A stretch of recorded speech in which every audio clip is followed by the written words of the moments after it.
Hey everyone and welcome back. Today we're diving deep into something a little different, the EB1A visa. Oh yeah, the EB1A. It's a pretty unique path to living and working in the U.S.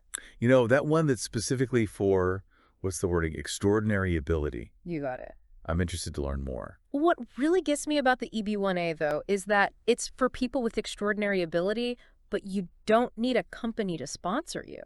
So unlike an H-1B or something, Right. you need a company to vouch for you, but with this self-petition. Exactly. It's designed for the innovators, the artists, like the real trailblazers in every field. You know what I mean? I think so. They've got to have reached the top of their field, but also have like national or even international recognition. Okay, so when I hear EB1A, I immediately think Nobel Prize winners, tech CEOs. Yeah. I'm not even close. You laugh, but I mean, could, a chef who's revolutionizing the culinary world but doesn't have a Nobel Prize, could they get an EB1A? that's the thing, right? Everyone thinks you need a ton of awards to qualify, but that's not actually true. So it's not just about the awards. Right. Like a PhD is not a requirement either. Okay, so then what is it about? It's more about, did you actually rise to the top of your field? Okay, so that makes sense. But it can't just be that you're the best at, the place you work. How do they even measure something like that? It's a two-part test, really. The first part is, have you risen to the very top of your field? And not just in your city, I mean globally, in the world. Okay, so even if you can show them, look, I'm literally the best at what I do, there's more. Right. You could be the best at what you do in your hometown, but that's not really what the EB1A is looking for. The second part of the test. It's about acclaim. McClaim. Have you got national or international recognition, awards, stuff like that? So it's more like, okay, you're at the top, but Yeah. are people talking about your work? Are you influencing your whole field? It's about impact, yeah. Are other people in your field using your work, building on it? Are things being done differently because of what you've done? So you can't be like a big fish in a small pond. Kinda, yeah. That's where the 10 criteria come into. Those are how they tell if you're really, truly extraordinarily able. 10 criteria. All right, now we're getting into it. Break it down for me. Don't worry, they don't make you meet all 10. You just have to hit at least 3 of them. Oh, okay, that's good to know. But the criteria, it's not all about awards. It's way more interesting than that. I'm listening. Tell me more. Okay, so let's say you're part of a really exclusive organization in your field, like one that's really hard to get into with crazy high standards. Okay, It says a lot about you, right? Yeah, it's like if other experts in your field are saying, wow, this person's the real deal, that means something. Yeah, and it's not just about who you know either. It's about who knows you. Have there been articles written about you, about your work in big publications? Not like articles you wrote and got published. You mean other people wrote about you? Exactly. So local scientist cures cancer in the New York Times, that kind of thing. Exactly. Or have you been asked to judge other people's work in your field, like on a panel? You mean be a judge on one of those reality TV shows, but for science or art or whatever? Sure, kind of like that. But the point is, are your peers looking to you as an expert? Then there's have you made original contributions to your field that are actually important? That one seems, I don't know, kind of vague. How are they going to decide if my work is important enough? Well, that's where a good narrative and the right documentation come in, but we'll get to that. Okay, sounds good. What else is there? Well, how much money do you make? Excuse me. No, I mean, do you get paid a lot for your work? More than other people in your field? Oh, I see, your earning potential is part of it. That's one way to look at it. And then there are other things like publishing articles, getting your work in exhibitions, leading important organizations in your field. Okay, so it seems like they're looking for a track record of success, not just 1 or 2 big accomplishments. Absolutely. A consistent pattern of being amazing. So we've covered the EB1A and the who it's for, those extraordinary folks. But how does someone figure out if they qualify? I mean, it can't be easy to be objective about your own accomplishments, right? Yeah, that's the million-dollar question, isn't it? And it's what we're going to be diving into next. So how does someone even begin to figure out if they've got what it takes for this EB1A thing?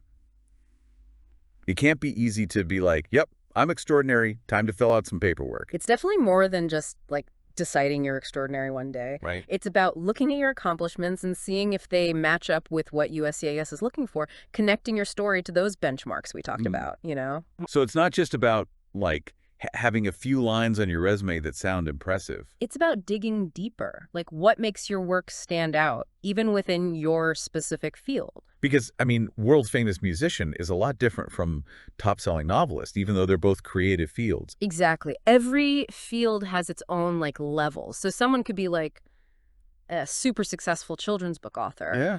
but they might not get an EB1A if they're trying to, like, compare themselves to Stephen King or someone. That makes sense. So how do you guide people through that? What do you ask them? Honestly, it always starts with getting really specific about what they do. Like more specific than just, I'm a writer or I'm a researcher. Way more specific. Like, okay, you're a researcher, but what kind? What are you actually researching? What makes their work unique, even within that field? Yeah. And then we can talk about their achievements. And are we talking about like those big awards or... Awards are definitely part of it, but it's not always about the biggest, most famous ones. Sometimes the smaller, more specialized awards are even better. Really? How so? Well, think about it. A small award from a group of experts who really understand your specific niche. It holds more weight than like some general award that anyone could win. It can, yeah. Interesting. And then we talk about other things. Leadership roles, publications, speaking engagements, that sort of thing. So not just did you participate, Yeah, but did you lead, influence, change things? exactly. And that's where those 10 criteria come in handy again. They kind of help people connect the dots. So like someone might be thinking, oh yeah, I mentor a few people at work. Right, but are those people going on to do great things in the field? Because then it's not just mentorship, it's having a lasting impact. Exactly. And you need the proof. That's where the documentation comes in. Okay, so someone's done their homework, looked at their experience, they think they've got a shot. What then? Well, that's where I always tell people, you really need a good immigration attorney. Oh, of course. This is not legal advice. Always talk to an expert. Exactly. But in general, what happens next? The next step is all about telling your story. So you need a good narrative, not just a list of I did this and I won that. Yeah, you got to connect all those accomplishments, explain the obstacles you've overcome, your goals, really paint a picture. Yeah, so it's like, okay, you were amazing in your home country, but why should the U.S. care? Kind of, yeah. You have to convince them that letting you in will actually benefit the U.S. That your work will continue to be important here. Exactly. So you need to show them your journey, your passion. And why letting you live and work here will help your field keep moving forward. Exactly. So we've talked about the criteria, the documentation, the narrative. Is there anything else that can make or break an EB1A application? Yeah, tell me more about those little things people might not think about. Well, like I was saying before, documentation is super important. Right, but it's got to be good documentation. Exactly. It's not enough to just have a stack of papers. They have to be the right papers, you know? So what makes documentation good? What are they looking for? Think of it like, I don't know, Yeah. building a house. You need strong materials, a good blueprint. Everything's got to fit together. Okay, I like that analogy. Like with letters of recommendation. A letter that just says, this person's great isn't going to cut it. Too vague. You need letters with specific stories that show why you're extraordinary, you know? So instead of, this scientist is brilliant, it should be more like, this scientist discovered the cure for whatever. Right. And ideally, these letters are from big names in your field. People whose names make USCIS go, oh, okay, they wrote this. Exactly. Because then it's not just you saying you're great and dates got to be right, translation's got to be good. It's like those little things make you look bad, like you weren't paying attention. Exactly. Attention to detail. It matters. It shows you take it seriously. Okay, so we've talked about the criteria, the documents, the importance of a good narrative. And that's really where it all comes together. You're telling a story. So it's not just, here's my resume, look how accomplished I am. It can't be just a list of stuff you did. You got to make them feel something. Okay, so how do you do that? Your passion for your work, the challenges you've overcome, what you want to achieve in the future, it all goes into the story. And how coming to the U.S. will help make that happen. Exactly. It's about painting a picture, showing them what you've done and what you will do. Showing them the future. The future you'll build here. I love that. Well, this has been amazing. We've really gotten into the nitty-gritty of this whole EB1A thing. It's a fascinating visa, that's for sure. Before we wrap up, though, I have one last thought. What's that? We've spent all this time trying to define extraordinary ability. But isn't that kind of impossible to define? You mean like what makes someone truly extraordinary? Yeah, like there's got to be people out there doing amazing, important work. Who don't fit into these 10 criteria. Exactly. So maybe true extraordinary ability is less about checking boxes. And more about, I don't know, just that drive to create, to make the world a better place, you know? You took the words right out of my mouth. Yeah. Maybe it's about finding what makes you extraordinary and going for it. I love that. And on that note, we'll wrap up this deep dive. Thanks for listening, everyone. Thank you for listening to a podcast by greencardselfpetition.com. Visit greencardselfpetition.com for do-it-yourself packets.